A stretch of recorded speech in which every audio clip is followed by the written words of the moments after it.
y manejar ciertos códigos y ciertos discursos que son propios de esa esfera. Entonces, bueno, dentro de la alfabetización académica está lo que se llama la escritura académica, que como bien dice su nombre, eh, obviamente que no es que uno tenga que aprender a escribir, porque uno ya está alfabetizado y eso se descarta, pero no es lo mismo escribir en un género discursivo donde, no sé, un mensaje de WhatsApp o un papelito recordatorio o una escritura literaria como puede ser un cuento, una novela o una poesía o leer la canción de la letra de un tema musical o bien también puntualizar sobre, ¿cómo decir?, la lectura periodística, sino que la escritura académica se tiene que ajustar a determinadas normas que vendrían a ser como el esqueleto en el cual uno después rellena de acuerdo a la temática que está escribiendo. Es decir, si yo tengo que escribir académicamente una tesina o una monografía de biología, de literatura, de educación física o de didáctica de las ciencias sociales, el contenido cambia, pero la metodología escrituraria es la misma. ¿Y por qué la misma? Porque ambas, digamos, ambas escrituras, si estoy comparando una con otra, se tienen que ajustar a la norma académica. ¿Mm?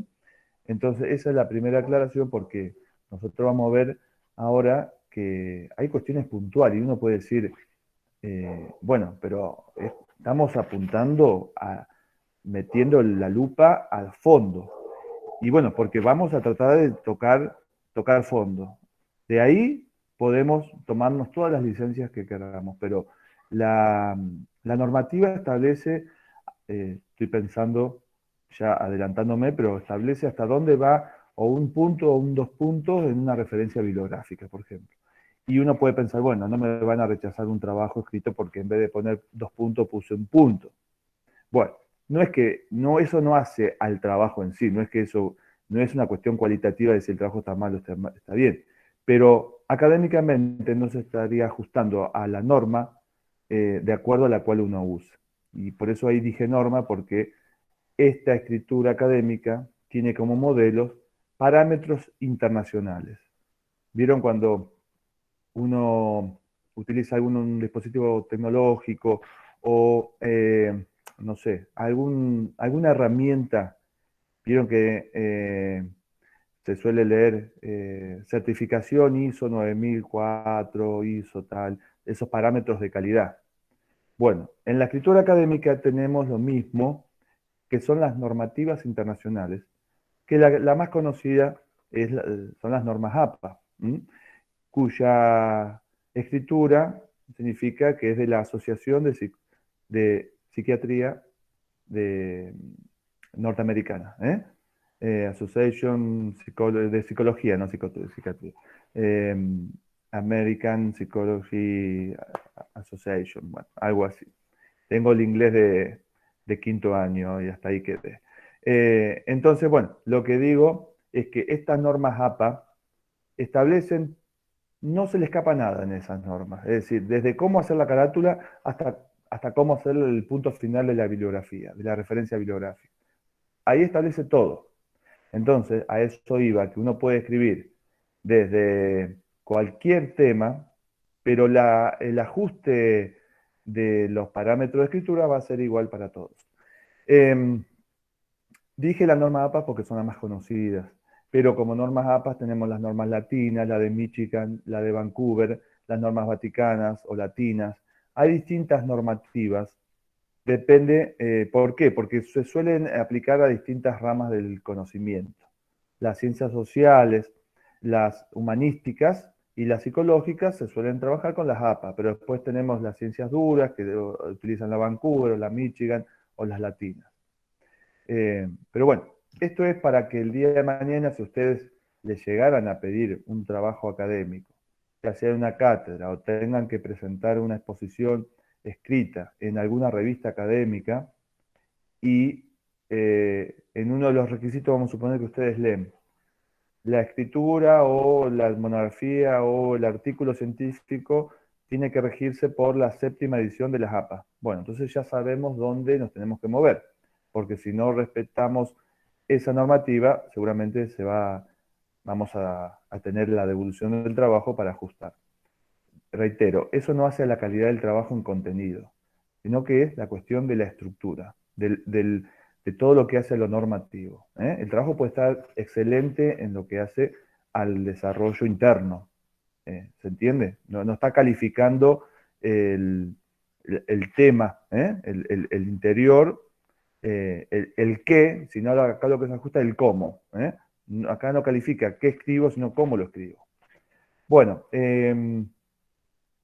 la idea entonces, como se titula esta jornada, es, como esto tenemos un universo tan amplio y como les comenté, es una materia que suele ser anual, lo de normativa, e incluso si vamos a profundizar, si uno, bueno, no sé si acá hay alumnas o alumnos vos mencionaste, Paola, la carrera de lengua, está la carrera de lengua y de lengua y literatura.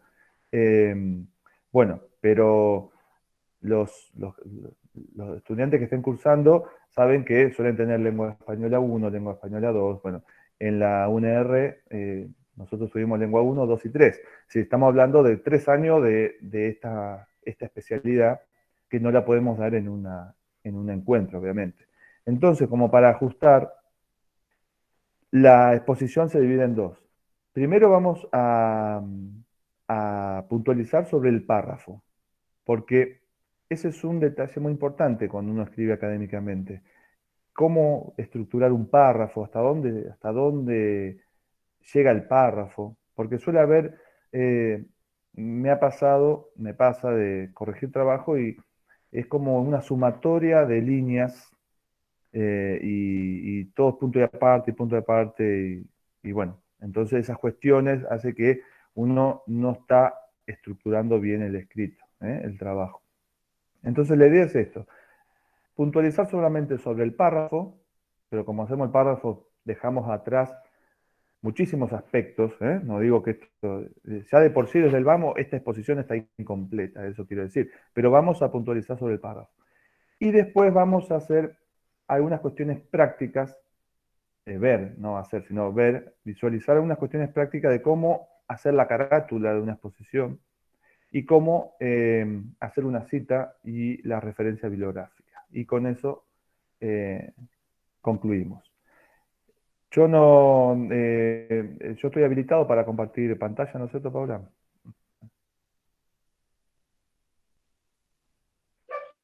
No sé si... No sé cómo es ese tema, me mataste. ¿Cómo tengo que No, creo que hacer sí. para Ahora, habilitarte a no, no, vos? no. No, Sí, voy a Pau, intentar, seguro ahora te que digo. Me puede. parece que cualquiera puede Sí, sí. presentar. Sí, me parece que Perfecto. cualquiera puede presentar en este Bueno, sistema, desde esta vamos a hacer cuenta. así. Bien. Eh, Como yo voy a estar compartiendo pantalla, no voy a ver, pero me encantaría que me interrumpan, obviamente me tuteen, no tengan vergüenza. Como yo digo siempre, la pregunta de alguien puede ser la pregunta de varios y a lo mejor uno dice, no pregunto porque esto puede ser muy obvio o como que no da y sí da. ¿M? Porque si todos supiéramos, no estaríamos, es decir, tendríamos cosas quizás más interesantes que hacer. No creo que estén acá porque tengan eh, nada que hacer. Entonces, pregunten, interrumpan, pero bueno, digo porque yo no los voy a ver, no las voy a ver y comparto la pantalla.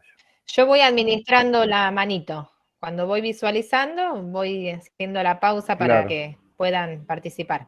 Ellas levanten la mano, chicas y bien. chicos, y yo voy haciendo el registro. Bueno, a ver ahí.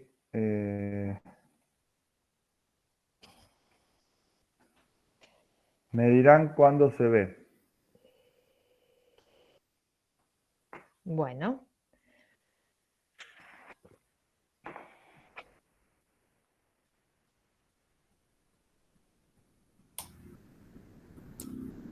Ahí ya comenzó a verse de Damián.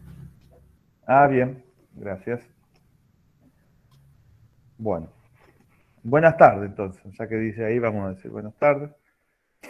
Bueno, vamos a comenzar con este día de párrafo. ¿Eh? ¿Qué es un párrafo? Esto que yo escribí acá eh, es una cuestión muy acotada de lo que dice la bibliografía. y recuerden que esto está muy sintetizado, es muy apretado, pero primero el párrafo contiene una idea independiente, es decir, una idea autónoma. Cada párrafo tiene que tener en sí una información como si fuera una pequeña isla dentro de un archipiélago. El archipiélago sería todo el capítulo, la sección, el artículo. Ese archipiélago, disculpen la comparación que hago, pero bueno, se me ocurre, está compuesto de distintas islas. Estas islas están interconectadas. Bueno, cada párrafo sería como una pequeña isla que contiene esta idea independiente completa, bueno, que codifica la escritura de la misma manera como se hace en el texto. Estamos hablando obviamente de una secuencia expositivo-argumentativa, porque estamos dentro de un texto académico.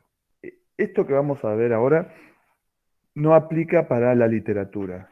Yo puedo encontrarme un relato ficticio de una novela, un cuento, donde puedo tener todos párrafos cortos y eso está perfecto. Esto aplica solamente para el discurso científico académico, cuyas secuencias son expositivas argumentativas. Bueno, la distribución de los enunciados que forma el texto está relacionado obviamente con la distribución de los temas, subtemas y los cambios de temas. Entonces, esto es importante. El párrafo es la unidad significativa supraoracional. Nosotros tenemos que el párrafo está compuesto por oraciones, por eso está el nivel que le sigue a una oración es el párrafo. ¿Y cuáles son las, como dice ahí, las fronteras de cada párrafo son definidas por el propio autor, obviamente, pero siempre respetando esto, que el párrafo lo que busca es la legibilidad, es decir, que el texto sea legible porque cada párrafo va a contener esta distribución y esta información autónoma de uno al otro. Eso no significa que cada párrafo vaya por lados distintos, porque si no, ahí perderíamos la coherencia y la cohesión. Sino que en la sumatoria de los párrafos, obviamente, ahí está el sentido global del texto. Bien, pero la idea es esto, y como dice acá, el conjunto de párrafos se organiza en apartados, capítulos y partes, porque el párrafo tiene una estructura interna. Lo que le sigue al párrafo, es decir, si yo tengo que hacer una pirámide, encuentro las oraciones. De las oraciones encuentro los párrafos. La sumatoria de párrafos son los apartados, que los apartados son como subdivisiones internas de un capítulo. Es un grado mayor al párrafo y un grado menor al capítulo. Puede o no haber apartados. Y después del apartado aparecen los capítulos. Y de los capítulos puede haber partes, primera parte, segunda parte. Y obviamente esa sería la globalidad del trabajo. Bueno, fíjense, esto es importante. Los textos académicos suelen exigir un mayor grado de organización del contenido, mientras que los textos literarios gozan de esta libertad. Eso es importante. Como dice en un texto famoso Juan José Saer, el de Concepto de Ficción, los textos literarios no están atados a ninguna cadena, ya sea una cadena que tenga que dar cuenta de lo que relata es verídico o de la cuestión organizacional. Los textos literarios están totalmente librados al azar del autor o de la autora. Acá no. Por eso yo ahí puse ahí esa imagen de un enchufe donde tiene que estar todo conectado. Por ejemplo, fíjense, hay novelas que no tienen ni párrafos ni capítulos, es todo de continuado. Incluso hasta, si apretamos un poquito más el acelerador, hay novelas que no tienen ni siquiera signos de puntuación. Pero adrede, es decir, no es que no hay una cuestión de error, sino que está en la cuestión estilística. Y si uno lee el Ulises de Joyce, hay en los últimos capítulos, la lectura se dificulta muchísimo porque no hay comas, no hay puntos, no hay punto y coma, no hay nada. Nada, no sabes dónde termina una idea, dónde está la otra. Llega un momento que uno se pierde en ese mar de palabras. Bueno, esto es totalmente lo opuesto. Como dice acá, la observación de los distintos tipos de texto y el descubrimiento de sus normas es un ejercicio positivo para lograr la competencia, obviamente. Lejos de ser una mera estrategia, la segmentación está al servicio de la comunicación. Tenemos que entender que cuando uno segmenta un texto en párrafos, lo hace para brindar la mayor legibilidad posible. Porque los textos expositivos, argumentativos, pero principalmente los expositivos, explicativos, vienen a otorgar una idea, un concepto a quien lee. Entonces, si yo recurro a un texto expositivo o explicativo, lo mismo, es porque quiero encontrar una información que no la tengo, la quiero ampliar, la quiero mejorar. Entonces, el texto me tiene que ser solidario, tiene que tratar de permitir esa interpretación. Bueno, la estructura interna del párrafo. El párrafo tiene una introducción o apertura. Estamos hablando de párrafo, no estamos hablando ni de capítulos, ni de apartados, ni de partes. Ustedes piensen cuando hayan escrito un texto académico, ya sea un trabajo práctico, obviamente, bueno, uno cuando escribe no tiene en cuenta todo esto. Quizá porque no acostumbra o quizá porque no sabían que esta información que estamos compartiendo ahora. Pero piensen ustedes en el ejercicio de escritura académica, ¿qué pasó con esos párrafos que todos hemos escrito como estudiantes? Es decir, el párrafo tiene una introducción o apertura en el cual se va a explicitar, obviamente, el tema. Pero no es que porque sea el primer párrafo, sino que no hace falta comenzar de cero, porque un párrafo obviamente puede venir vinculado con el párrafo anterior. Pero ese párrafo que comienza, nuevo, tiene que o ampliar la idea anterior, o ejemplificarla, o generalizarla, o dar o refutarla. Una función tiene, porque si no tuviera ninguna función, no hubiéramos puesto el punto y aparte y hubiéramos seguido en el párrafo anterior. No sé si se entiende. Si yo estoy escribiendo sobre el desarrollo de tal teoría o tal concepto o tal argumentación y pongo un punto y aparte, y en la computadora presiono el Enter y después comienzo el párrafo siguiente, ese párrafo tiene que hacer algo. O refuta lo dicho anteriormente, lo amplía, lo generaliza, lo ejemplifica. Algo tiene que hacer. Si no, no hubiera puesto el punto y aparte. Entonces, en la introducción, ahí comienzo la función de ese párrafo. El desarrollo, estamos hablando acá no es un capítulo entero. Un párrafo puede tener 10 líneas, puede tener 5 líneas, y bueno, en esas 5 líneas tiene que estar estas 3 partes.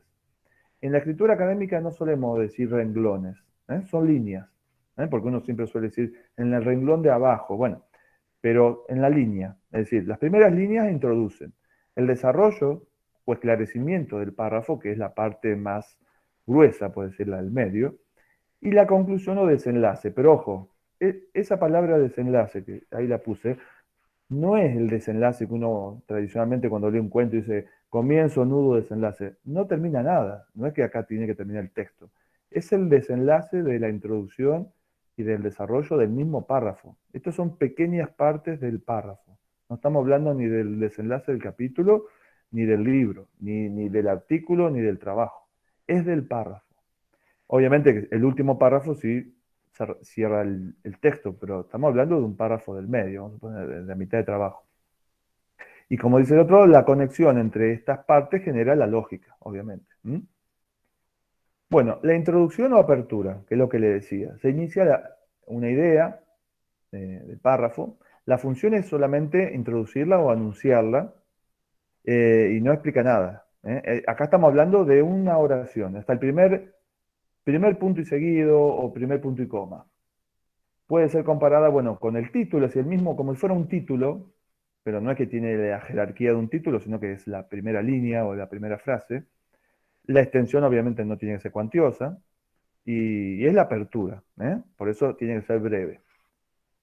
Bueno, díganme si yo voy muy rápido, si se entiende, se escucha bien, porque yo no veo a nadie, y cualquier cosa me avisan. ¿No? Se escucha, Damián, todo perfecto. A mí se me cortó un minutito, que casi me agarra un pánico escénico, pero tenía miedo que se les corte a todos porque yo era la anfitriona, pero no, por suerte no. Ahí volví y está todo bien. Bueno. Si quieren hacer alguna pregunta, chicas, chicos, en esta pausa. Si no, sigo. Si no, continúa. Si no, recuerden que está la manito.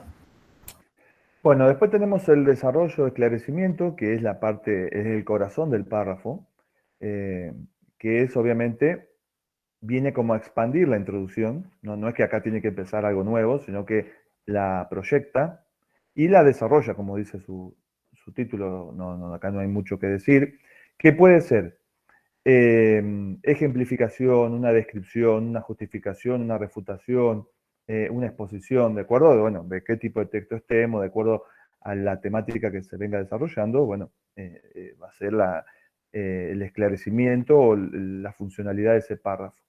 El tamaño, bueno, puede variar, obviamente, de una sola oración a varias, obviamente. Todo acá es relativo porque depende de la extensión general de ese párrafo.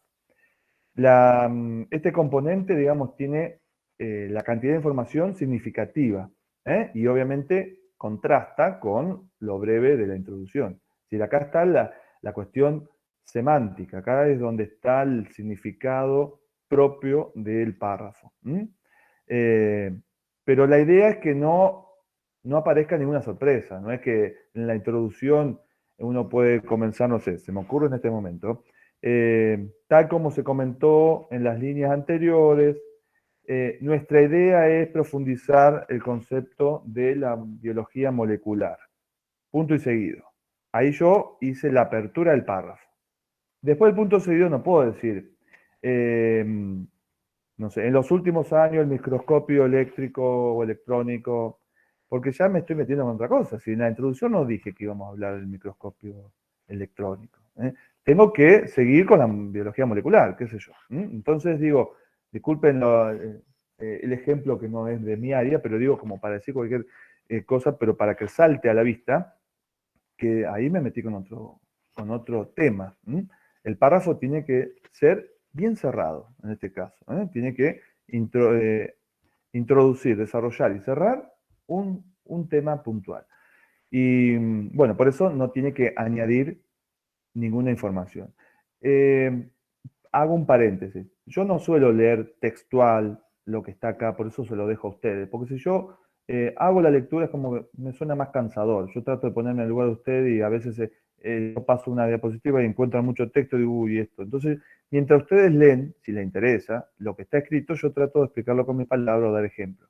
Pero no leo, suelo leer algo, pero no trato de leer así literalmente la filmina, digamos, porque si no suena como, suele ser bastante cansador. Por eso está acá para que ustedes o le hacen captura de pantalla o le sacan una foto o lo escriben, como quieran.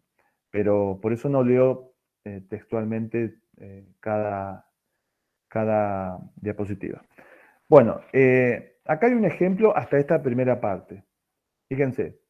Bueno, las ciencias sociales tratan de explicar dos clases de fenómenos, acontecimientos y hechos.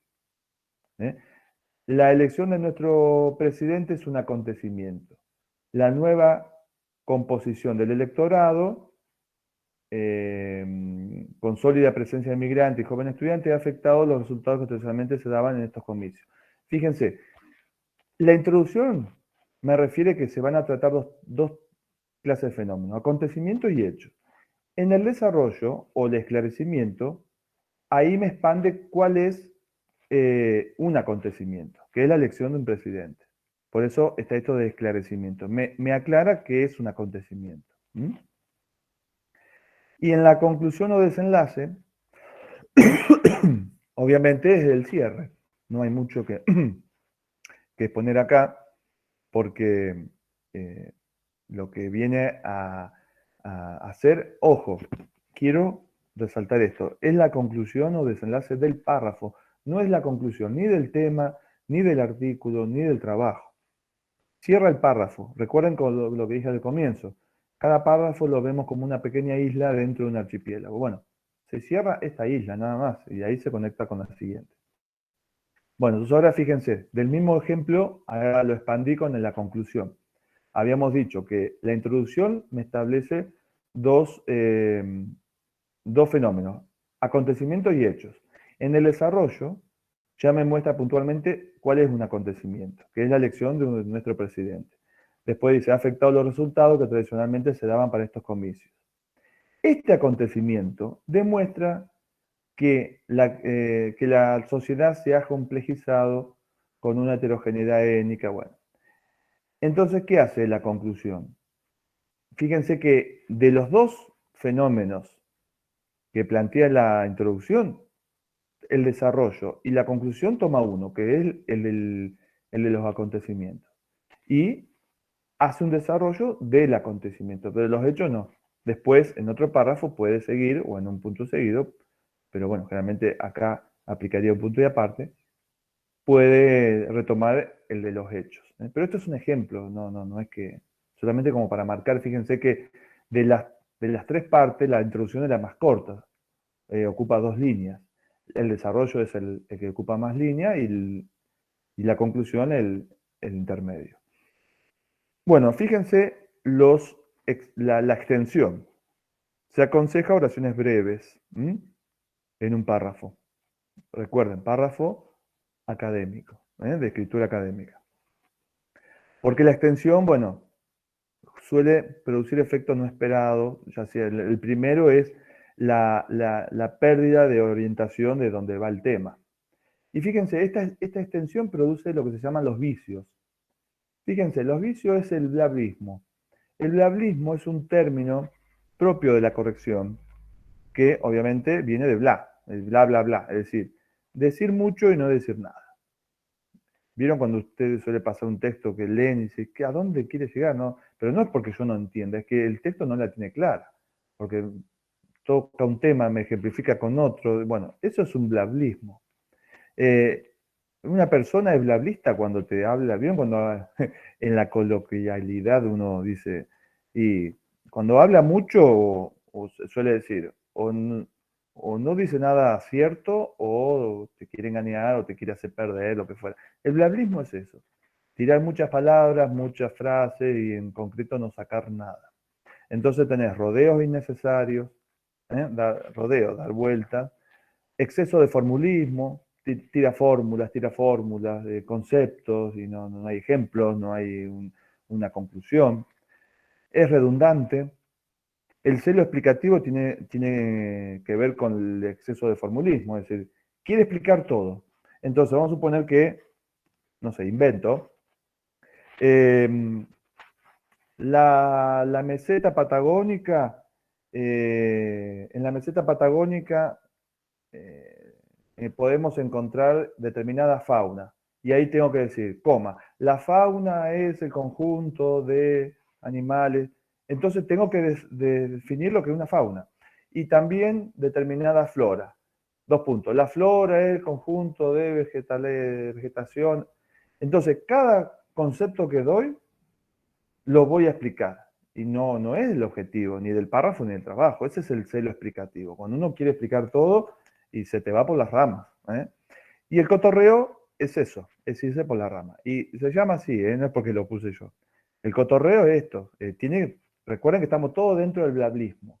El blablismo es el cotorreo, el celo explicativo, la redundancia, el exceso de formulismo y los rodeos. Irse por las ramas. Lo puse así por el hecho de, si yo, el texto mío iba a tratar sobre la meseta patagónica y después tuve que mencionar necesariamente la fauna, y me fui por la fauna, y termino, no sé, sobre los glaciares, y bueno, y mi objetivo era la meseta. Entonces, eso es el cotorreo. ¿Estamos? Bueno, la extensión, que viene de lo que estábamos refiriendo. No hay una cuestión matemática que tenga que tener tanta extensión. Depende de la tipología, el soporte, la época histórica, porque un texto actual donde está atravesado por lo multimedial y el hipertexto no es lo mismo que los textos del comienzo del siglo XX. Pero se suele mencionar entre 4 o 5 frases, 100 palabras o 20 líneas. Esa es una cuestión estándar. No es que si uno escribe 22 líneas o 15 líneas, no sería un párrafo, obviamente. Estamos siempre hablando de un párrafo, recuerden lo que en las primeras exposiciones, un párrafo algo explicativo, argumentativo, porque uno puede decir, bueno, pero yo me encuentro con un párrafo de 2 líneas que diga, el siguiente cuadro explica el desarrollo de la economía durante el primer gobierno de Perón, 2 puntos. Bueno, ahí tengo 2 líneas, eso es un párrafo, y ya está. Bueno, sí, pero porque la funcionalidad es anticipar que ahora va a haber un cuadro. Entonces eso sería un párrafo enunciativo. Yo acá estoy refiriendo a un párrafo expositivo argumentativo donde sostengo una idea. Porque ustedes pueden estar pensando, bueno, pero yo me encuentro con párrafos de 2 líneas o de 3. Sí, está bárbaro. Y obvio. Pero esos son párrafos de otro tipo. Son párrafos enunciativos, donde anuncia lo que va a venir después, que no aplica a lo que estamos desarrollando ahora. Eso hay que dejarlo en claro. Estos son párrafos explicativos argumentativos. Bueno, le puse esto, recomendación del día. ¿Qué se recomienda?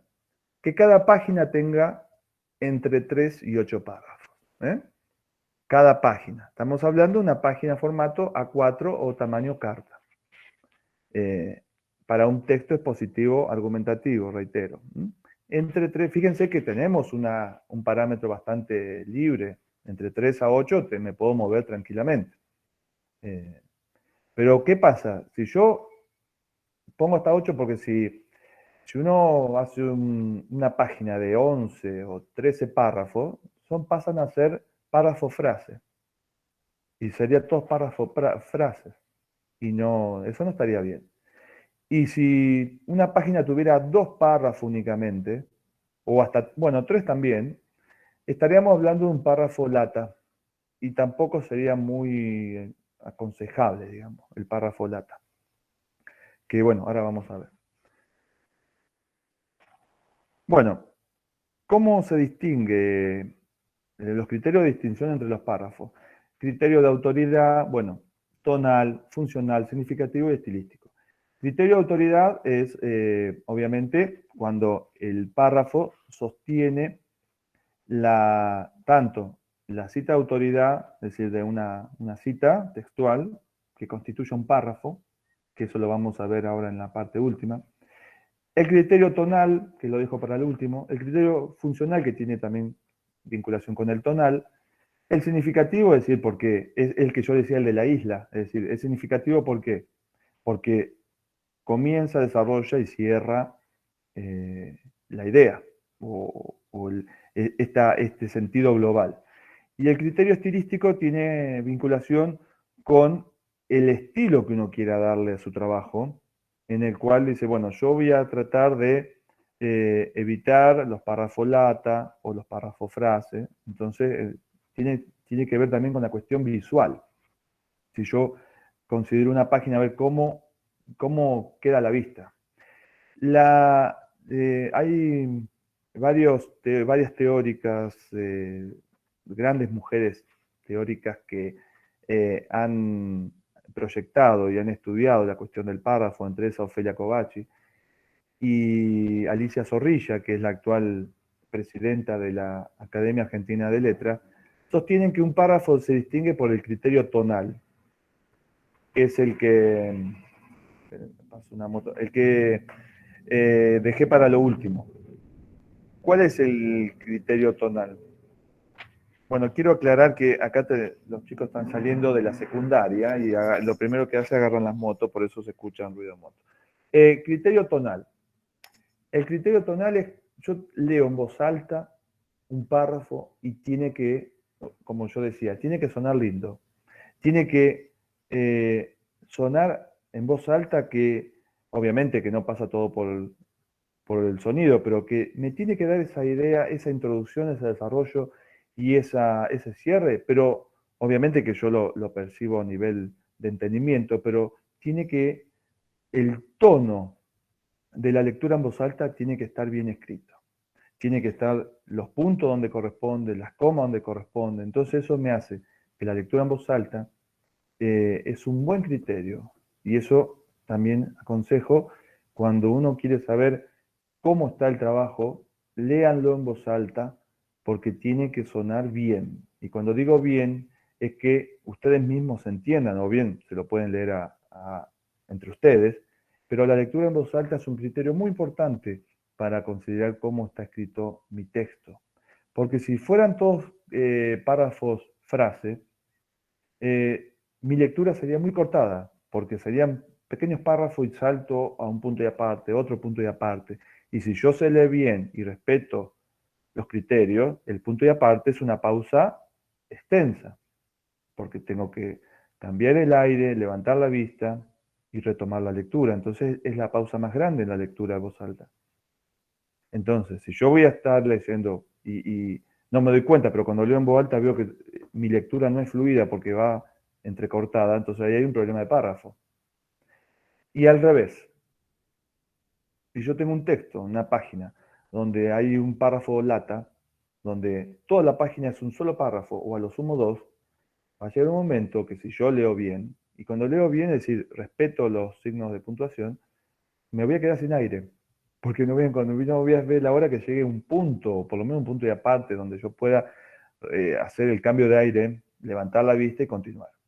Entonces el criterio tonal es importante para autoevaluarse, digamos, como autocorregir, saber cómo están los párrafos. Bueno, y esto implica la fluidez. La fluidez estructural, esto de la jerarquización y el orden. Cuando digo jerarquización, esto de dentro del párrafo, si está bien la introducción, el desarrollo y el desenlace, están ordenadas la idea. Y la fluidez lingüística en las palabras, en la oración, en los párrafos. Fíjense cómo hay una cuestión jerárquica acá.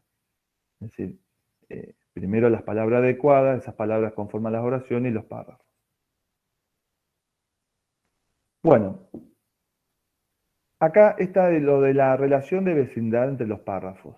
Es lo que le decía, una isla con otra. Bueno, ahí yo le puse el dibujo de los engranajes. Fíjense, el engranaje rojo sería el párrafo que vamos a suponer que yo estoy leyendo ahora, que estoy corrigiendo, que estoy viendo si está bien.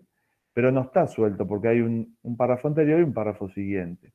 Y que está todo en movimiento. Por eso el texto es un tejido, es un sistema articulado, en este caso, de párrafos. Más allá de la coherencia, la cohesión y todos los recursos cohesivos. Pero digo, en la cuestión estructural tenemos estos engranajes. La relación de vecindad se da por adición, es decir, ¿qué adición?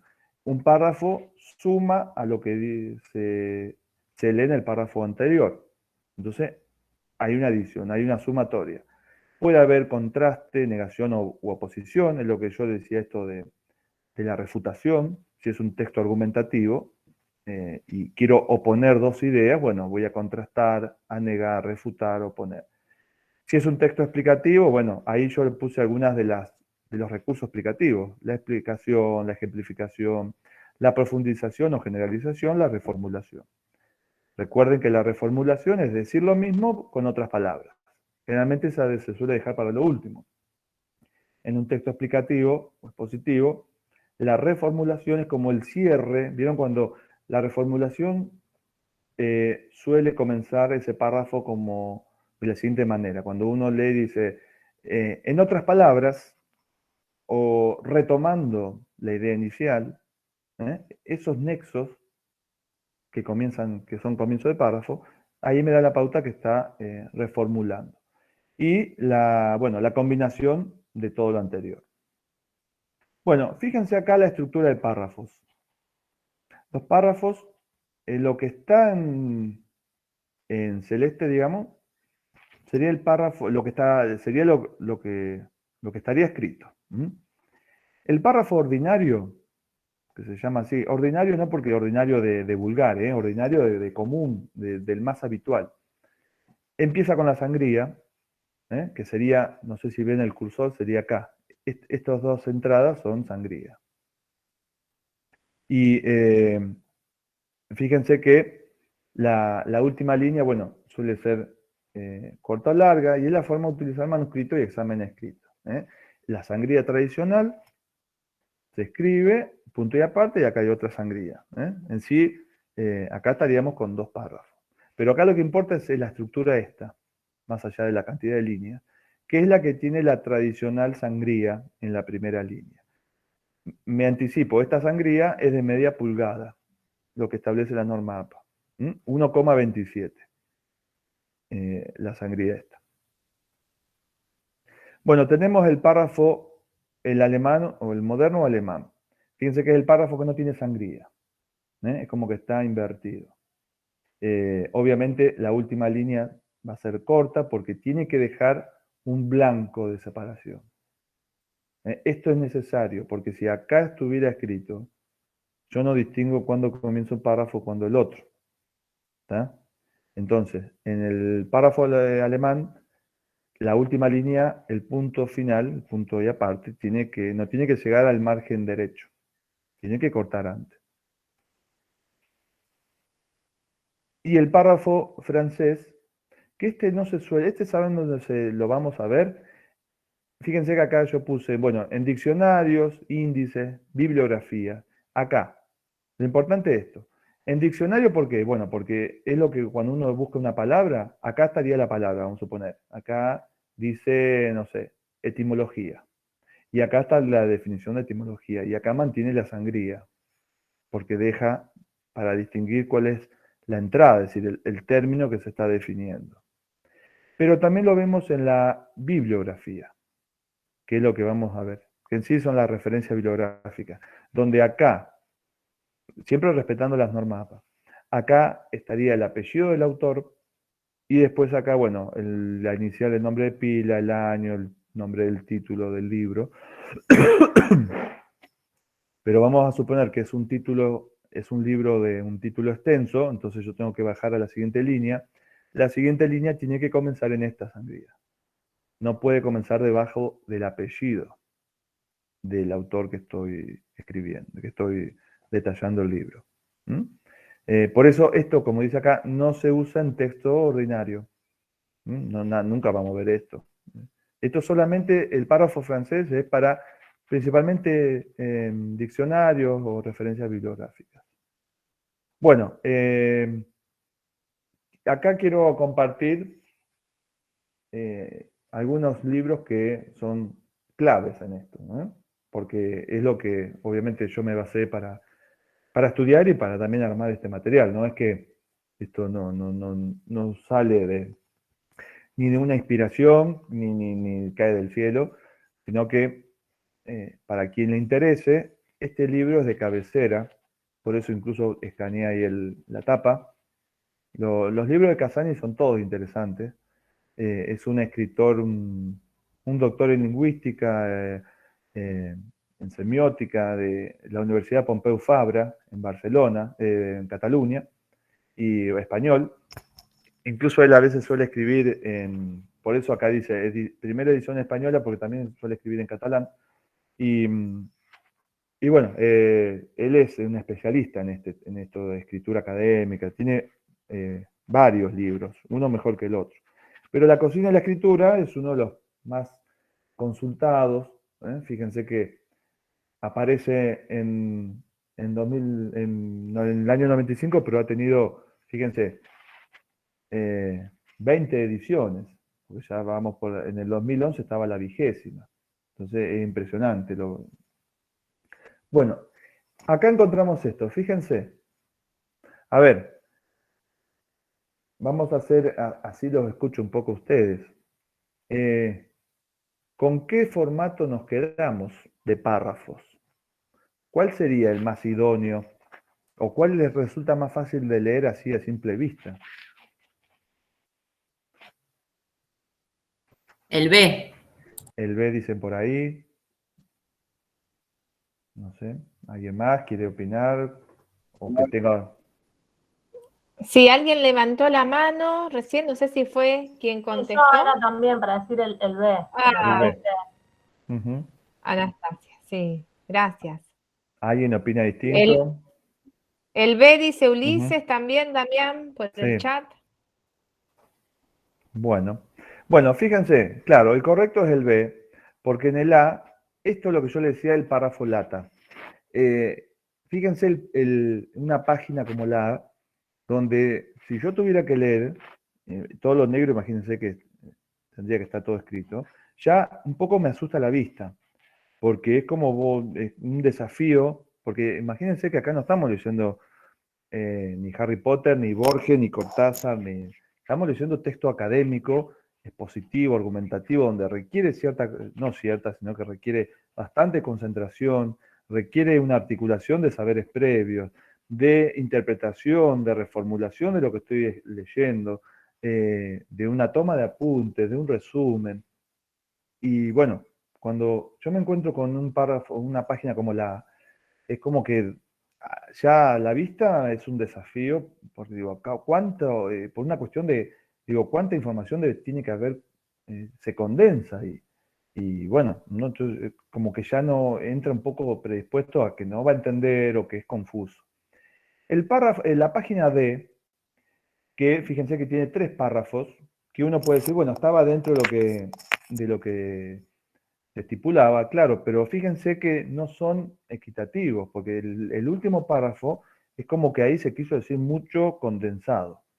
Y en el medio, ese párrafo en medio, el segundo, es como que o anticipa algo o quedó ahí medio colgado, porque no hay una distribución equitativa. Que sí pasa en el B, es decir, tampoco tiene que tener la misma cantidad de líneas, obviamente, no es algo matemático. Pero el B a mí ya me da una pauta de que la lectura es más fluida, ya a la vista. Y fíjense el C, que esos son los párrafos frases, porque son continuamente, acá no hay, es decir, si yo veo así, a simple vista, un párrafo C, lo primero que pensaría, digo, esto es un copy-pegue donde hay todas líneas, frases que sacaron, no están articuladas, no están cohesionadas, y es como tirar información, punto y aparte, te tiro otra información, punto y aparte. Entonces, fíjense que el A y el C son los que primero se descartan, es lo que hay que evitar. El D es relativo, porque el D se puede considerar, depende, bueno, la temática depende, pero el A y el C es lo que tenemos que evitar como profesionales que nos estemos formando o futuros docentes, futuros investigadores, lo que sea. No podemos tener una página como la A o como la C. Lo ideal es la B, obviamente. Bueno, esto está extraído de la cocina de la escritura de Casani, donde él define el párrafo como un conjunto de frases relacionadas que desarrollan un único tema. Eso es lo importante. Es un único tema. No puede, por eso le decía que en el desarrollo no puedo aparecer con nada nuevo que no haya dicho en la introducción. Es una unidad intermedia porque es superior a la oración, pero inferior al apartado o al capítulo. Tiene identidad gráfica porque se lo distingue visualmente en la página. Es lo que decíamos recién. Tiene la mayúscula inicial, termina con un punto y aparte. También se suele poner este símbolo como número de párrafos, si hay varios. Y es esto, es una unidad significativa porque tiene ese tema que lo desarrolla ahí en toda su estructura. Bueno, esto lo vamos a decir rápido, pero es lo que les comentaba. Lo que interesa, por ejemplo, acá, el último, el párrafo frase, es lo que hay que evitar, que es el texto que no tiene punto y seguido, que cada párrafo es una sola frase, sería una sola oración. El significado se descompone en una lista inconexa, porque tirar es una línea tras otra línea, como decíamos recién, el punto C. El párrafo lata, que es el contrario, es el que está excesivamente largo y ocupa casi toda la página, como el caso de la. Entonces, como que es muy espeso, muy denso. Por eso se llama párrafo lata. Es lo que quería comentar. A ver. Bueno, a ver si. Sí.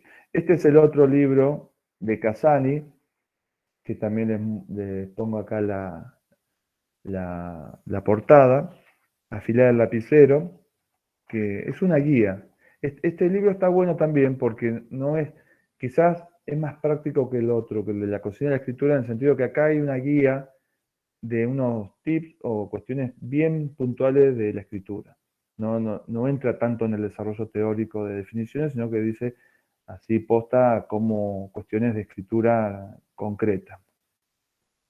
Bueno, acá hay otra definición de párrafo, que bueno, no lo leo, pero es la misma que estuvimos. Reitero, este material forma parte de un trabajo mío de la diplomatura, por eso no es que lo preparé especialmente para este encuentro. Por eso, bueno, acá hay otra definición.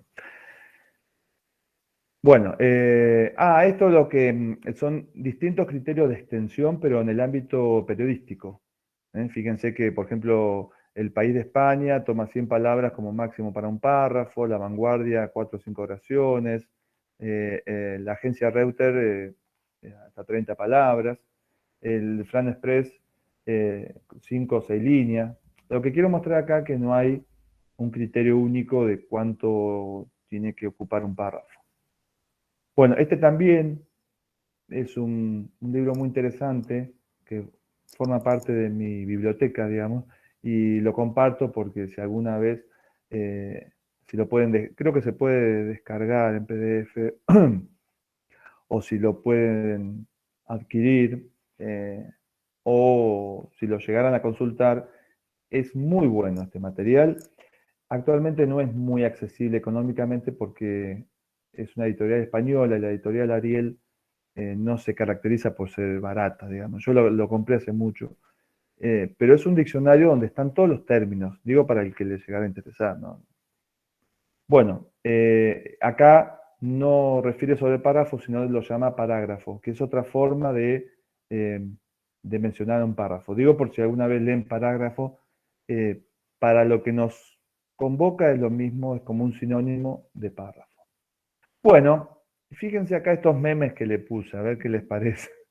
Porque ahora entramos en el otro, en la otra parte, las famosas normas APA, que a todos nos pone así la cara como este niño, que suele ser bastante tedioso.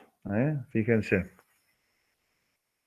Así estaríamos si no estuvieran las APAs, pero las hay. A ver, yo quiero dejar de compartir antes de seguir. ¿Dónde estoy? ¿Dónde tengo que ir? Acá. Permiso, Damián, mientras vos estás ahí dejando de compartir, me hiciste acordar con esto de las normas APA, porque Sí. bueno, nosotros con el grupo de cuarto de matemática y de cuarto de lengua, no sé el resto de las chicas porque yo no soy profe en esos grupos, insistimos mucho con el tema de las normas APA pensando en esto, viste, de a futuro, de la presentación de proyectos, de la escritura académica, de, bueno, cuando algún día se presentarán a concurso también, ¿no es cierto? Claro. Ujú. Y bueno, y es esas caras que vos pusiste ahí en los memes, los chicos me deben estar escuchando, y dicen, bueno, es terrible, digamos, porque realizan un marco conceptual, ¿no es cierto? Para dar un poco de posicionamiento, digamos, teórico, desde dónde nos posicionamos, desde el rol docente, para realizar nuestras prácticas. Y en ese texto trabajamos, por supuesto, habituado a las normas APA. Y realmente es un tema, te digo, es un tema. Así que bueno, menos mal que lo trajiste a colación, porque si no quedamos como, viste, las malvadas acá, que se los Claro. exigimos. Sí, tal cual. Esos Pero bueno, memes es me algo que... representan. Ulises, claro, Ulises es mi alumno, ¿ves? Esos memes Ajá. me representan. Sí, sí. Es todo... bueno, a mí me gusta lo normativo, pero es como que uno dice, hincha un poco, porque uno a veces considera, mirá dónde me vengo a equivocar y esto, reitero, las normas APA no califican lo cualitativo, no hacen una evaluación del contenido del trabajo, sino que es como si fuera una caja de herramientas que da el esqueleto del trabajo, es donde cómo uno se tiene que ajustar, pero no está evaluando ni calificando el contenido en sí. Bueno, voy a compartir.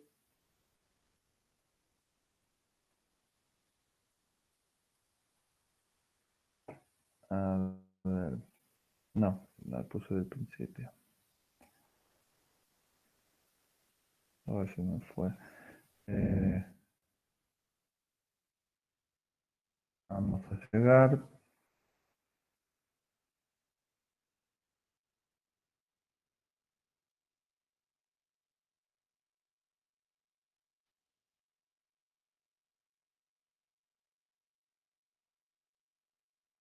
A ver.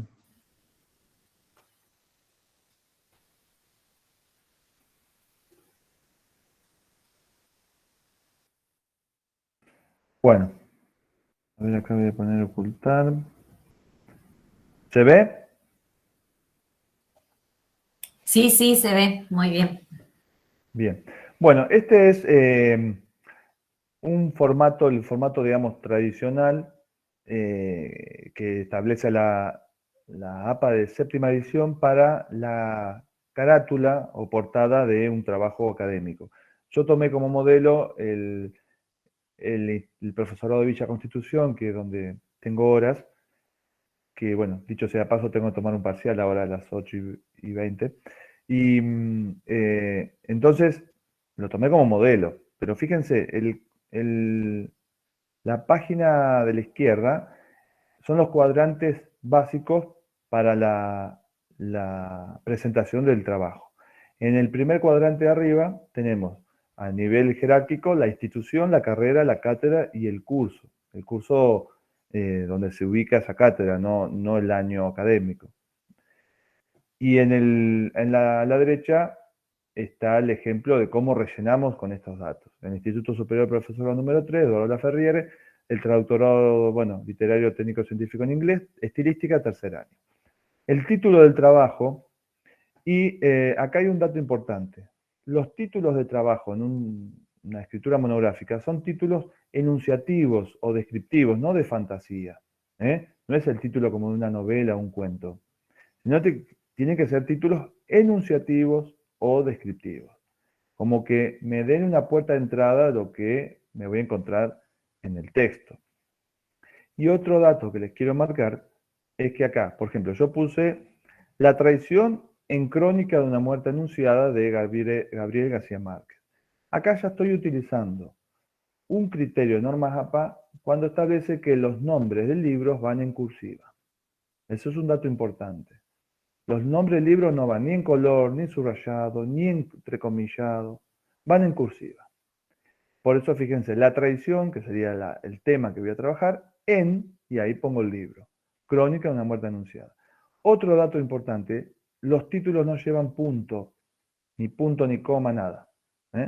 El título es una frase suelta, no llevan punto. Bueno, después el docente de la... Acá, bueno, yo no me puse un docente que tuve en la Universidad Martín Prieto, que fue mi profesor de literatura español, Argentina 2, pero bueno, tomé como para poner cualquier cosa. Y abajo me puse yo como estudiante y la fecha. La fecha sería la fecha que yo entregaría este trabajo.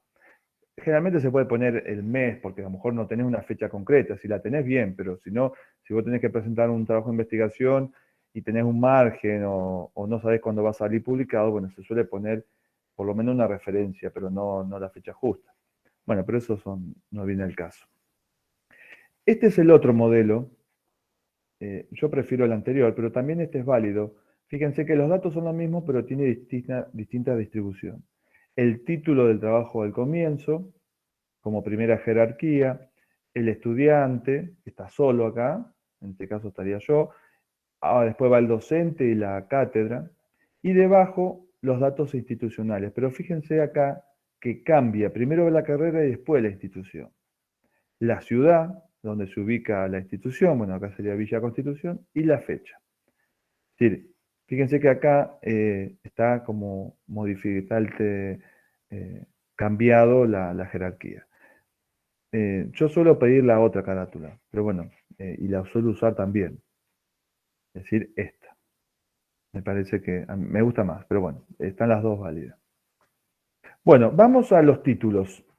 Yo acá estoy haciendo como un salpicado. No da ni el tiempo ni sería en un solo día como para desarrollar normas APA. Pero esto es norma APA 100%. Estamos en normas APA de séptima edición, entre la sexta y la séptima, porque las dos están vigentes actualmente. Las APA de la sexta edición corresponden al 2010 y la séptima edición salió entre 2019 y 2020. Entonces tenemos 10 años de diferencia entre una y otra que están vigentes, no es que una anula la otra.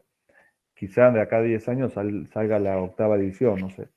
Pero tiene diferencias mínimas, ¿no? hay grandes cambios, no es que saltamos del día a la noche en una norma a la otra, de una APA a la otra.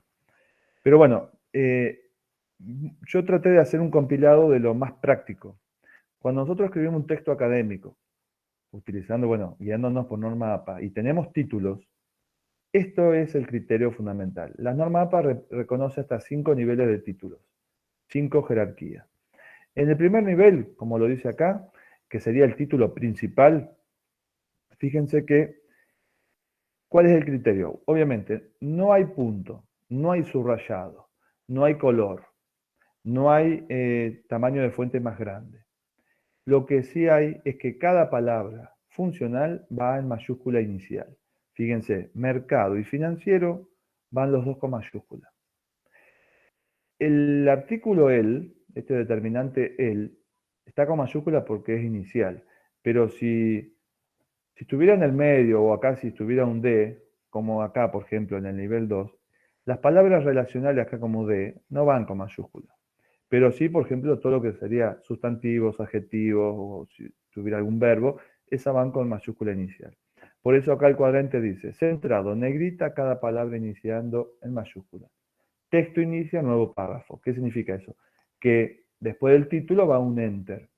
No un punto, sino un enter. Bueno, este es el título principal nivel 1.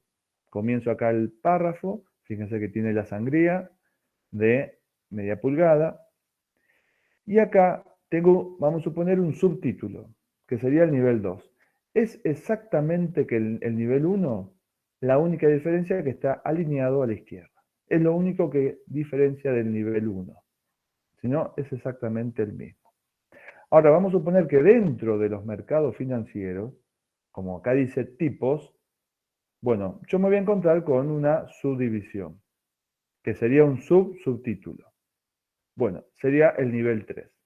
El nivel 3 es el mismo que el nivel 2, la única diferencia es que está en cursiva. Fíjense, alineado a la izquierda, negrita, cursiva. El otro es alineado a la izquierda, negrita. Y obviamente, después del título va enter. Cuando digo enter, que significa un espacio, y comienza el párrafo debajo.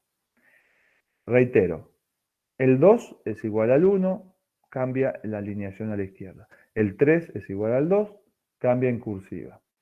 Y vamos a suponer que después, dentro de este subtítulo, estamos hablando de los tipos de mercado financiero. La primera tipología sería por los activos transmitidos. Bueno, dentro de los activos me voy a encontrar que hay esta diferencia. Entonces tengo un nivel 4 de título. Acá ya lo que cambia es que está negrita y tiene un punto y seguido y comienza el párrafo. Es decir, el nivel 4 ya es un nivel mínimo de título donde pertenece al párrafo. No hay un punto, no hay un enter acá, sino que se inicia en la misma línea del párrafo. Llega un punto y comienza el párrafo. Fíjense acá, mercado monetario, mercado de capital. Y el nivel 5, que es el último, que sería en cuestión jerárquica el de menor importancia, por eso estamos en nivel, el título más importante al menos. Es lo mismo que el 4, solamente que está en cursiva. Entonces, fíjense, el 2 es igual al 1, pero tiene el alineado a la izquierda. El 3 es igual que el 2, solamente que tiene la cursiva. Y el 5 es igual al 4, solamente que cambia, el 5 tiene la cursiva. Siempre los títulos en cursiva me dan de menor jerarquía. Lo podemos razonar así. El que está centrado es el título principal. El que están a la izquierda, cuando estén en redonda, son los principales. Y cuando estén en cursiva, son los que dependen, los que dependen del otro, del anterior. Fíjense que acá, mercado monetario está en redonda, y el otro, el 5, está en cursiva porque depende de este. Es como que el 3 se desprende del 2 y el 5 se desprende del 4. ¿Se entiende esto o es muy complicado? Sí, sí se entiende. Bien. El interlineado. El interlineado es decir, el famoso espacio entre lo que se llama renglones, pero bueno, por eso se llama interlineado, porque es entre líneas. Bueno, tenemos, eso lo hace el Word. Siempre el interlineado es doble, establecen las APA. Tiene que ser interlineado doble. Nada de 1.5 sencillo mínimo, es doble. Bueno, esto es un dato que yo no estoy de acuerdo, digamos, lo tengo que tomar, yo no soy quien, pero no me gusta cómo queda a la vista. Las normas APA de la séptima edición establecen que el texto no está justificado, ¿eh? No se justifica el texto, sino que la alineación es a la izquierda. Entonces, por eso, como dice acá, queda irregular, porque vos ves que al margen derecho no queda bien alineado. Bueno, en las otras normas se considera el texto justificado. Bueno, en la séptima edición, no. ¿Mm? Pero bueno, a mí me gusta justificarlo porque parece como más prolijo. Te queda, el margen derecho queda bien alineado como el izquierdo. Bueno, la séptima edición ha sacado la justificación de texto. La sangría de párrafo es lo que le decía. La sangría de párrafo inicial, es de 1,27. Es decir, media pulgada, y el interlineado es doble. No les dije, pero la norma APA para la presentación pide el formato de hoja tamaño carta. Tamaño carta, interlineado doble, el espaciado de sangría, el sangrado de 1,27. Bueno, y acá vamos a la cita. La famosa cita, cuando hacemos citas textuales, que hay que tener cuidado porque uno, si no pone la referencia y no pone comillas, y es como que está haciendo el famoso plagio, ¿eh? Es lo que yo le digo, es un hurto, porque te estás apropiando de algo que no te pertenece, el famoso copy-paste, que saben, dicho sea de paso, ahora hay muchos programas, hay aplicaciones que uno, digo porque a mí me ha pasado en exámenes no muy lejanos, en las mesas de abril, trabajos que están plagiados. Bueno, no se gasten, digo, porque ahora hay programas donde sale el porcentaje de plagio, te tira hasta de qué enlace uno copió y pegó. Tampoco está esto de, bueno, lo copio, pero le cambio alguna palabrita para camuflar. También el programa te salta el porcentaje de similitud. Entonces, bueno, ahora hay mucha tecnología que detecta los plagios, ¿eh? Entonces, siempre es importante o citar o reformular. Pero si yo quiero citar, lo primero que hace la norma APA es dividir la cita en dos. Si la cita es corta, es la que tiene menos de 40 palabras. La cita larga, la que tiene mayor de 40 palabras. ¿Cómo hago eso? Bueno, uno lo puede sombrear, lo colorea y ahí el Word te dice cuántas palabras tiene eso que vos marcaste. La cita corta, que es estas dos que están acá en verde, son las que están dentro del párrafo. ¿Eh? Y hay dos formas. La narrativa, que es, por ejemplo, vamos a suponer que yo quiero citar a Freud. Entonces, comienzo el párrafo, pongo el autor, fíjense que el autor está dentro del párrafo. Entre paréntesis pongo el año de edición de su libro.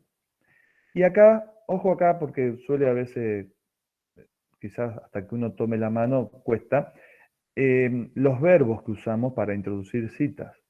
Se llaman los verbos de habla, los verba dicendi en latín. Serían los verbos del decir. Entonces, uno siempre dice, porque Freud habla de, bueno, acá no habla. Es decir, uno suele decir eso, pero cuando uno dice, porque el texto habla, bueno, para una cuestión coloquial, una charla informal, sí, bueno, Freud habla, Foucault habla, pero en sí no habla, porque no es un audiolibro. Entonces, en todo caso, tratemos de sacarnos ese verbo habla y podemos decir, sugiere, afirma, expone, desarrolla, explicita, no sé, verbos sostiene, verbos que habilitan la cita. Entonces yo digo, Freud sugiere que, bueno, sugiere, expone, desarrolla, fundamenta. Tengo que tener el nexo subordinante que, porque es el que me permite introducir la cita. Las citas no se ponen con dos puntos. No que dice, Freud dice dos puntos, no. Se habilita una subordinada donde dice, sugiere, expone, desarrolla, ejemplifica, ¿qué? Y ahí abro comillas. Hay dos formas las comillas. Las comillas altas, que son estas, que se llaman las comillas inglesas, pero también están las comillas angulares, que son las españolas, que son las otras, las que son como las dos boquitas de pez, dos ángulos. Bueno, y acá copio textual la cita hasta donde, bueno, obviamente tiene que ser menor de 40 palabras, cierro comillas, no pongo punto, no va punto ahí, porque después yo tengo que abrir paréntesis y pongo la P de página 421. Ahí sí va una coma, un punto, lo que quiera poner. Y la que está abajo, que es lo que se llama la cita parentética o de paréntesis, es la que, fíjense, la cita es la misma, pero yo acá no menciono a Freud, no lo meto en el párrafo.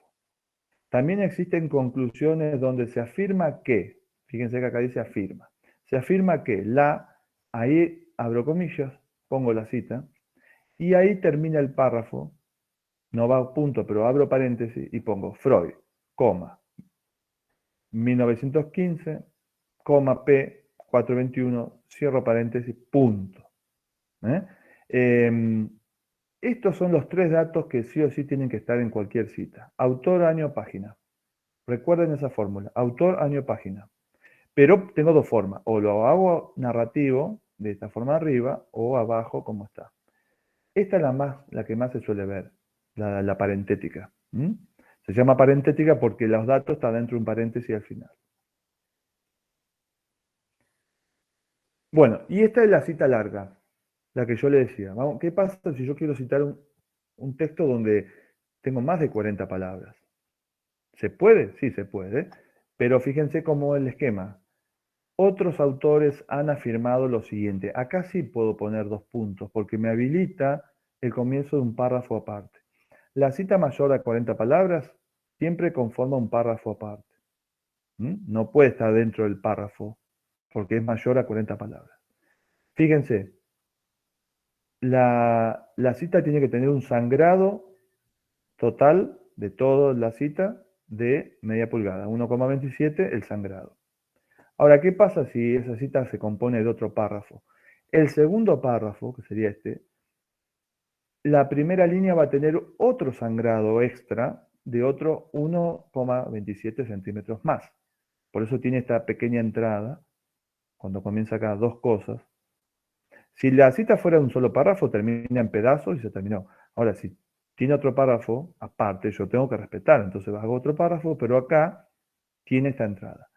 Y fíjense, abajo es una cita parentética, porque abajo están los datos, pero como es una cita extensa, lleva 2 páginas, entonces se pone PP, se duplica la P, significa que hay más de una página. No tiene punto final acá, porque en sí el párrafo termina en semejante. Esto queda por fuera, por eso no lleva punto. Y otro dato que, si ustedes prestan atención, no hay comillas acá.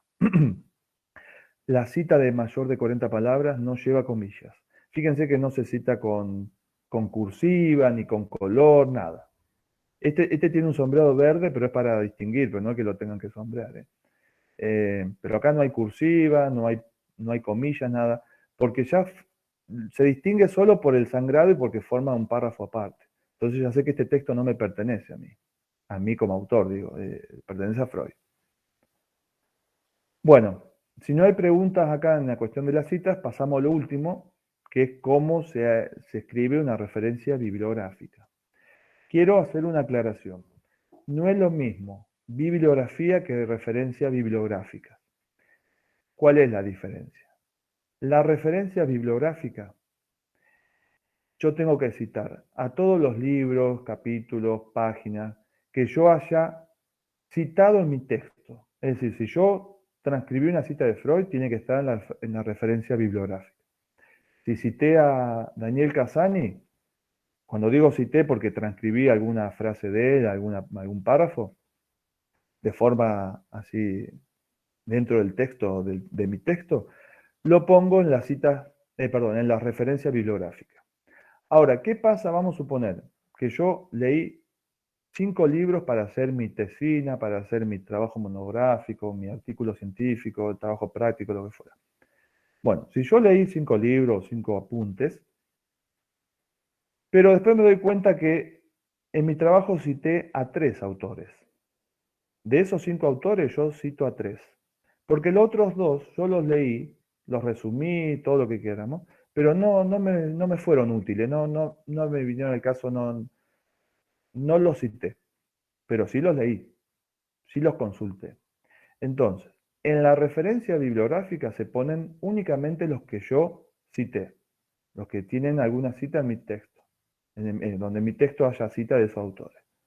Ahora, después, si yo leí otros libros pero no los cité, esos van en la bibliografía. La bibliografía, ¿qué hago yo ahí? Repito los textos que cité, que serían esos 3, y agrego los 2 que no cité, pero los consulté. Los consulté, los leí, los resumí, lo que fuera. Pero después no los cité porque no vino el caso, porque no me fueron útiles. En la bibliografía, siempre la bibliografía es más extensa, porque están los libros citados. Cuando digo libro, puede ser los autores. Puede ser páginas, puede ser capítulos. En la bibliografía están esos autores más los que yo haya consultado, pero no están citados. ¿Y qué pasa si yo leí 5 libros y cité los 5 libros? Bueno, el trabajo quedará con referencia bibliográfica nada más. No tiene sentido poner bibliografía porque ahí estarías repitiendo lo mismo. ¿Se entiende esa aclaración? Porque a veces se suele confundir referencias bibliográficas con bibliografía, y no es lo mismo. Bueno, este es el modelo clásico que establece, esta es de la 6ª edición. Normas APA, 6ª edición. Apellido, letra inicial de nombre de pila, el año de publicación, punto, el título del libro que va en cursiva, punto, lugar de publicación, 2 puntos, la editorial. Esto es lo que yo le decía. Si ustedes ponen un punto acá, bueno, normativamente, y discúlpenme que le diga así, pero está mal. Pero bueno, no lo digo yo, reitero, no es que el trabajo te lo vayan a bochar ni que esté mal. Normativamente, el nombre de la editorial siempre va después de los 2 puntos, porque lo diferencia de los otros datos. Y acá está un ejemplo. Indurain, EJ o FJ, 2006 es el nombre, la fecha de edición. Electrones, neutrinos y quark, esto está en cursiva porque es el nombre del libro. Punto. Barcelona, bueno, acá pone también el país, no se suele poner el país. Con que diga Barcelona está bien. Buenos Aires, Rosario, que fuera. 2 puntos, crítica. Crítica es la editorial. Este es el modelo clásico para la 6ª edición de las APA. Bueno, ¿qué pasa acá? Esto lo saqué de la 7ª edición. Fíjense la 7ª edición acá abajo, pero acá, ahí se ve mejor. ¿Cuál es la diferencia? Que acá no aparece el lugar de publicación. ¿Vieron? Fíjense, autor, fecha de publicación, título y la fuente. La fuente sería la editorial. Esta es una de las diferencias que tiene con la 6ª edición. En la 6ª edición aparece el lugar de publicación. Buenos Aires, Rosario, Barcelona, Madrid. Acá no. Acá dice Artola I y Artola R, 2005, croquis de un tatami, El Camarote Ediciones. Preferentemente yo me quedo con la 6ª porque saber dónde se publicó es un dato importante para, más que todo, en el caso mío de literatura, es un dato importante. Bueno, la 7ª edición no lo toma. Bueno, esto sigue como si fuera con libro de autor, otro ejemplo más, fíjense, Madrid, España, debate, y acá, bueno, yo lo corto acá, pero la norma APA, que les digo, se puede bajar del PDF, se baja de internet, te pone cómo citar cuando el libro tiene editor, cuando tiene muchos autores, cuando es un compilador, bueno. Y hasta acá. Llegamos, a ver, dejo de compartir.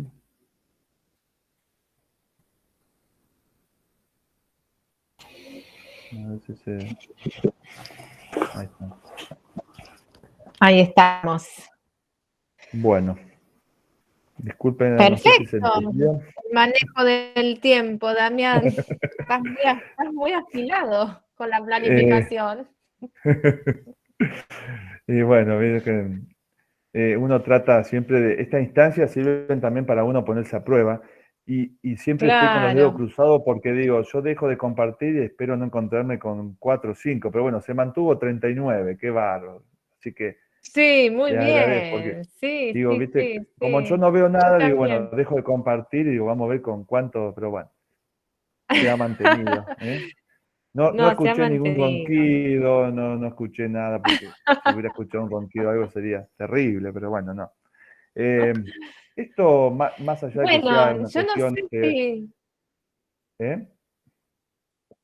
No, lo que yo No, les no, decía, dale vos, Damián. que más allá de que sea una, el propósito no fue un desarrollo teórico de dar definiciones, porque si no puede ser un poco cansador, sino que eh, un vistazo de lo que es un párrafo, como para cuando uno vaya a escribir un texto académico, inconscientemente o conscientemente sepa manejar algunos criterios, evitar los párrafos lata, es decir, por lo menos evitar un párrafo lata o un párrafo frase y párrafo frases. Y después la cuestión de lo normativo. La norma APA, si ustedes se la bajan de internet, es un PDF que tiene más o menos 56 páginas, así que ahí tienen para...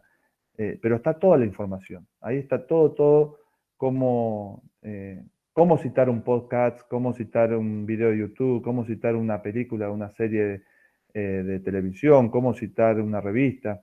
Eh, Digo porque a lo mejor ahora en la vida estudiantil quizás no se aplique mucho, pero el día de mañana ustedes se presentan, son docentes y tienen que sumar puntaje, que tienen que mandar una publicación a una revista académica o ser partícipe de un grupo que vaya a publicar un libro y tiene que escribir un capítulo. Bueno, ahí sí le van a decir, bueno, hacer trabajo con las normas APA séptimas. Bueno, por lo menos saber dónde me estoy moviendo y qué tengo que considerar.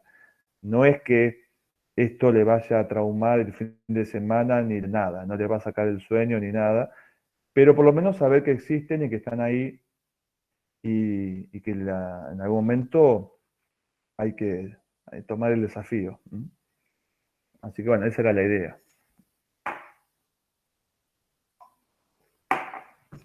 De mi parte, no sé si... Sí, no sé si quieren decir algo, no tiene que ser una pregunta necesariamente, compartir alguna idea, alguna expresión, digamos, los y las escuchamos antes de cerrar.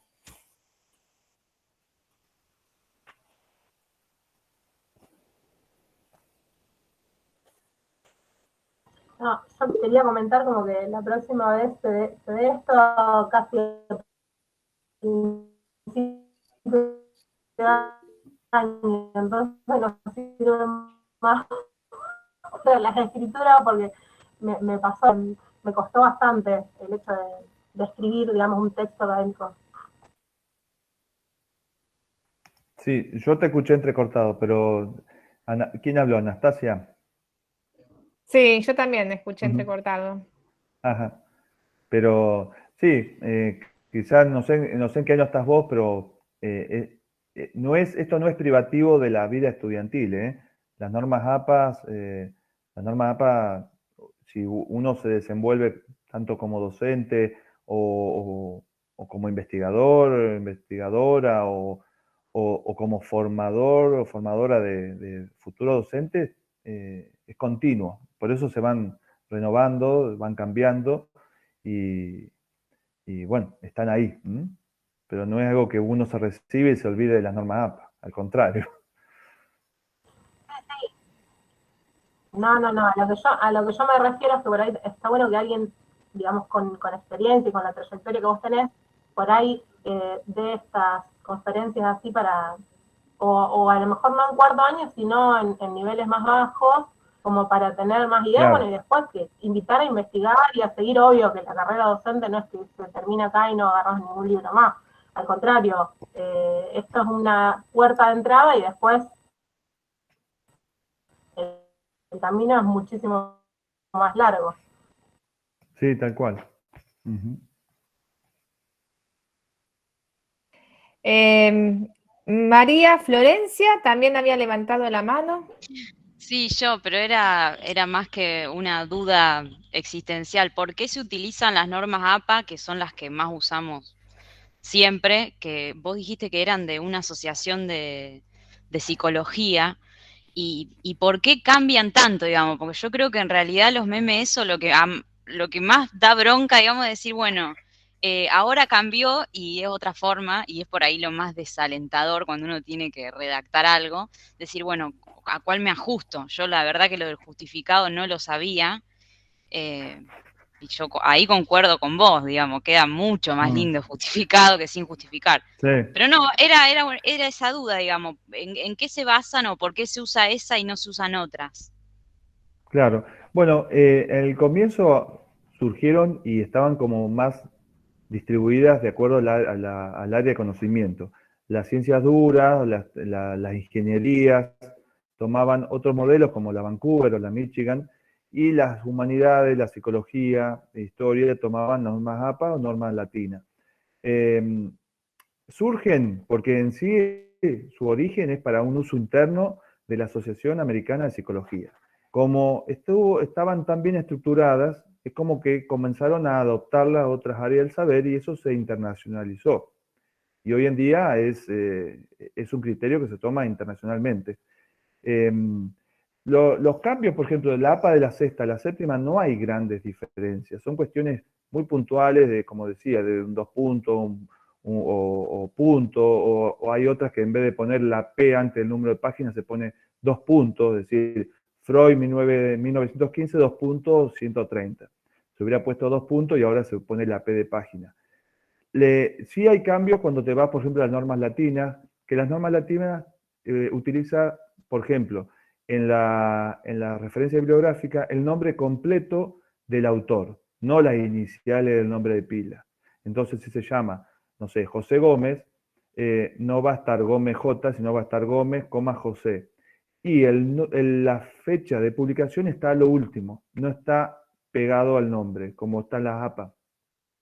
Son detalles de cómo organizar la información. Pero eso es como para uno saber que ahí está todo. Después, de acuerdo a quién te exija el trabajo y te dice, bueno, vos guíate por la séptima o guíate por esta. Gracias. No, por favor. Así que bueno. Ahí estábamos para la foto. Yo le hice captura de pantalla también, Sí. así que ya. Sí, ahí estuve tomando algunas imágenes.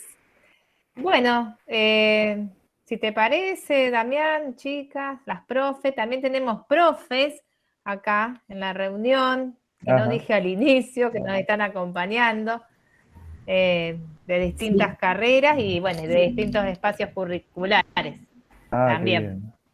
Lo importante que hubiera sido cuando hicimos el concurso allá por el 2019, que renegamos un montón porque no aplicamos todas estas normas, pero bueno, era obligatorio.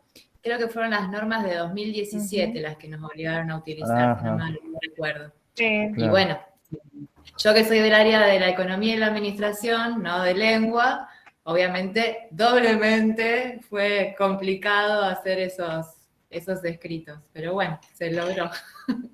Sí, Muchísimas obviamente. gracias, Damián. No, por favor. Por hacer esta exposición. Sí, yo también quiero sumarme al agradecimiento y, bueno, como mencionaste, es una cuestión de practicar, ¿no? Y que después se va incorporando, o sea, es tedioso hasta que uno encuentra la forma y después se va ajustando en cada trabajo que uno tiene que sacar, ya se hace más liviano. Sí, tal cual. Las anécdotas de las mismas docentes intentando unificar un criterio porque encontrábamos versiones diferentes y bueno, me pareció muy interesante también la diferenciación entre lo que es la referencia bibliográfica y la bibliografía, que inclusive en el concurso no estaba claro que nos solicitaban, así que son todas informaciones muy, muy valiosas. Bueno, sí, obviamente que adhiero a tus palabras porque esto no suele estar en la formación de grado, estos datos, por lo menos en la experiencia que yo tuve en la facultad, esto no, nada, pero siempre me quedó ahí picando y eso fue lo que me llevó a hacer la carrera de correctología y bueno, esos detalles, llega un momento que uno ya lo interioriza, pero al comienzo decir, estamos hablando de un punto por 2 puntos, y bueno, son cuestiones normativas que al que le gusta, después lo toma como que lo va naturalizando, pero es lo que hace la escritura académica que a mí que me gusta la literatura y que no existe la norma APA en literatura, porque esto es la vereda enfrente de otra naturaleza de escritura. Por eso es la escritura académica. Así que sí, tal cual. Bueno, Luciana Seminari, que es otra profe de nuestro instituto, también acá te agradece, Damián, en el chat. Bueno, bien. que estuvo todo muy interesante. Bueno, vamos Bien. cerrando entonces, chicos y chicas. Bueno, Bueno, ojalá Damián, te agradezco otra vez, profundamente. Tengo una visita ahí en suspenso en Casilda. Así que Ay, ojalá. bueno. Sí, Ojalá, nos avisás. Y hacemos todo en uno. Me prometió la madre de Franco Armani que me iba a avisar cuando anduviera Franco por ahí. Claro. Sí, Analía me dijo Analía, cuando venga, pero bueno. Así que, pero bueno, ojalá una vez ojalá. estemos por ahí. Bueno, Sí, vamos a muchísimas seguir gracias pensando por la atención. juntos. Sí. No, gracias a Bien. vos, Damián. Y ojalá que se generen estos espacios y bueno, un abrazo a todas y a los chicos también, que no sé si están todavía los valientes que estaban ahí, el cupo masculino. Sí, Ulises y Agustín me parece que estaba. Bien. Bueno, muchas gracias a todos por estar y por compartir. Nos vemos. Un abrazo. Gracias. Chao. Después nos comunicamos, Damián. Dale. Hasta luego, gracias. Chao. Chao. Chao, hasta luego. Chao, buenas noches, gracias. Chao, gracias. Chao. Chao.